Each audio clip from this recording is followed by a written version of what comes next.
मैं प्रवक्ता हिमांशु सिंह नवजीवन inter college में हिंदी का अध्यापक हूँ। कक्षा 9 की हिंदी पढ़ाने जा रहा हूँ। बच्चों सुप्रभात। देखिए, कक्षा 9 विषय हिंदी, उपविषय काव्य, इसे कविता भी कहते हैं। कविता 3 अक्षरों से बनी हुई है। कविता जो क बराबर कल्पना, वी बराबर विचार, ता बराबर ताल। जो क बराबर कल्पना, बी बराबर विचार और ता बराबर ताल से ताल से जो है, इन तीनों की कवि ने पहले कल्पना किया, उसके बाद विचार किया, उसके ताल व छंदों के आधार पर उसे शैलीबद्ध व काव्यबद्ध किया।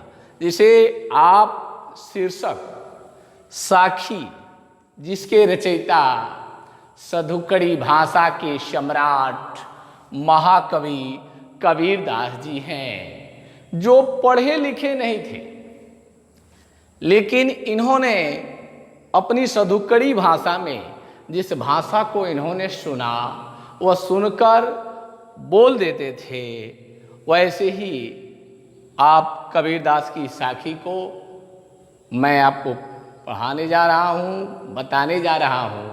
बच्चों, आपकी जिज्ञासा होगी कि जब जिस कवि के विषय व शीर्षक को मैं पढ़ना चाहता हूँ, उसका परिचय जान लें। तो महाकवि कबीर, इनका जन्म 1455 विक्रमी में हुआ था और इनका जन्म स्थान काशी के लहरतारा नामक मार्ग पर इनके माता पिता नीरू नीमा, इनके गुरु वैष्णव संप्रदाय के प्रवर्तक रामानंद जी थे। कबीरदास पढ़े लिखे नहीं थे, लेकिन उन्होंने रामानंद जी से दीक्षा ली थी। इनके बारे में कहा गया है, कबीरदास के बारे में, कि अनपढ़ खड़ी अटपटी भाषा, भावो भराय बोला, साखी शब्द रमैनी से, जिसने बीजक जोड़ा, धर्म संप्रदाय की कटुता को कौन प्रेम से धोता, युग सृष्टा कवि दूत क्रांति का, अगर कबीर न होता। धर्मदास ने इनके बारे में कहा कि यह पढ़े लिखे नहीं थे, अनपढ़ थे और अटपटी भाषाओं में इन्होंने अपनी रचनाएं की। जैसे साखी शब्द रमैनी से बीजक संग्रह जो है, बीजक व कबीर ग्रंथावली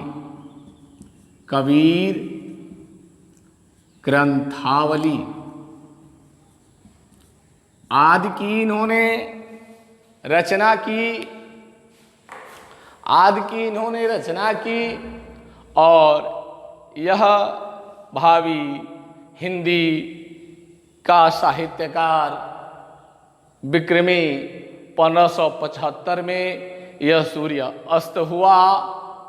बेटा, यह सधुकड़ी भाषा व जो है सधुकड़ी भाषा के प्रवर्तक थे, इसलिए इनकी कविता मैं साखी आपको बताना चाहता हूँ। इसमें गुरु की महिमा है, गुरु की महिमा है।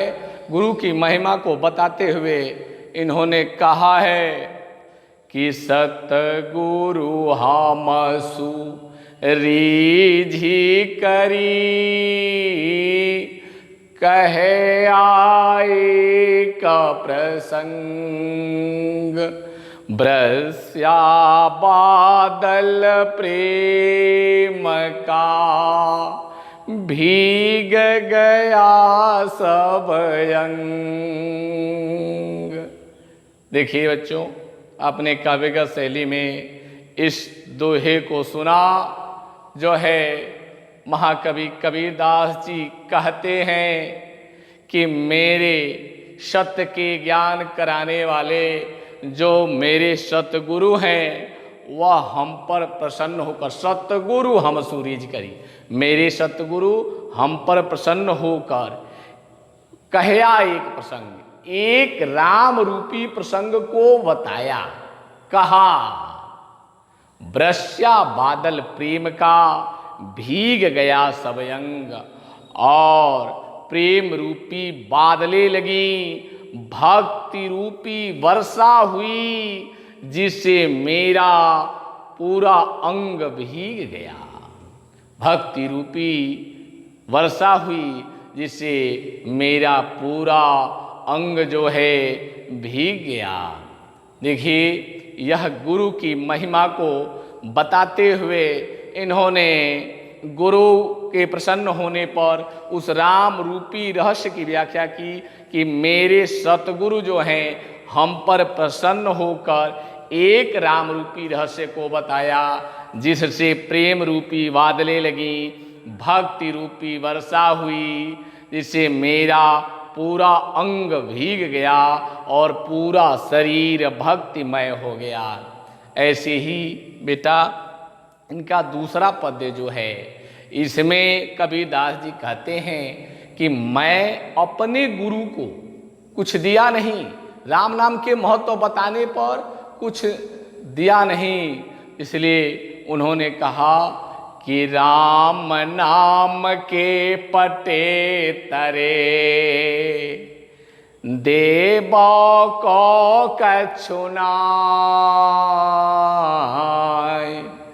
अक्याले गुरु संतोषिए, हौस रहे मन माय। देखिए, महाकवि कबीरदास जी कहते हैं कि राम नाम के पटे तरे देवों को कछुनाय, हमने राम नाम के बदले में अपने गुरु को कुछ नहीं दिया। राम नाम के पटे तरे देवों को कछुनाय, हे कहा उन्होंने कि मैंने अपने सतगुरु को राम नाम मंत्र के बदले हमने उनको कुछ नहीं लिया। वे गुरु तो अत्यंत संतोषी हैं, क्या लें गुरु संतोषी हौस रहे मन माहि, और मेरे गुरु वह तो परम संतोषी हैं, वह कुछ लेने के इच्छुक नहीं हैं, वह कुछ लेने के इच्छुक नहीं हैं, क्योंकि इसमें कबीरदास का कहना है कि हमने राम रूपी मंत्र जो मेरे गुरु ने मुझे प्रदान किया, उसके बदले में हमने उन्हें कुछ नहीं दिया, क्योंकि वे तो परम संतोषी हैं, वह कुछ लेने की इच्छुक नहीं हैं। देखिए, जो है यह इनके दूसरे दोहे की व्याख्या रही, जिसमें महाकवि कबीर ने गुरु की महिमा को बताते हुए कहा, और बेटा मैं आपको महाकवि कबीर के तीसरे पद्य को बताता हूँ, जिसमें यह पद्य गुरु की महिमा को प्रकाशित करते हैं कि ज्ञान प्रकाश्या गुरु मिल्या, सो जिन बिसरी जाय, जब गोविंद कृपा करी, तब गुरु में ल्याया। ज्ञान प्रकाश्या गुरु मिल्या, ज्ञान प्रकाश्या गुरु मिल्या, सो जिन विसरी जाए। जब हमें सतगुरु की प्राप्ति हुई तो हमारे में प्रकाश रूपी ज्ञान प्रकाशित हुआ और अज्ञान रूपी अंधकार मिट गया। जब मुझे सतगुरु की प्राप्ति हुई तो ज्ञान रूपी प्रकाश प्रकाशित हुआ और अज्ञान रूपी अंधकार समाप्त हो गया। और जब उस नंद नंद नंदन जशोदा नंदन ब्रजकंद आनंद कंद त्रिपुर सुंदर मुकुंद माधव उस गोविंद उस नारायण की जब कृपा हुई तो हमें गुरु सतगुरु की प्राप्ति हो गई, सतगुरु की प्राप्ति हो गई। देखिए इसमें महाकवि कबीर ने बेटा, इसमें महाकवि कबीर ने गुरु की महिमा को बताते हुए ईश्वर की महिमा की तरफ भी हमें इंगित किया है कि जब नारायण की कृपा हुई तो हमें सत्य के ज्ञान कराने वाले, सत्य के ज्ञान कराने वाले गुरु की प्राप्ति हुई। और उस गुरु की जब सत्य के ज्ञान कराने वाले गुरु मिले तो हमारे में प्रकाश रूपी ज्ञान प्रकाशित हुआ और अंधकार रूपी अज्ञान समाप्त हो गया। और जब उन्होंने बताया कि नंद नंद नंदन जशोदा नंदन ब्रजकंद आनंद कंद त्रिपुर सुंदर मुकुंद माधव उस नारायण गोविंद की जब कृपा हुई तो हमें सतगुरु की प्राप्ति हुई। बच्चों, आपने कबीरदास की इन 3 दोहे की व्याख्या को सुना। जो है आप यह काव्य के प्रणेता महाकवि कबीर जो कल्पना विचार और ताल के छंदों में बांधकर अपने काव्य की रचना की। धन्यवाद। आज इतना ही।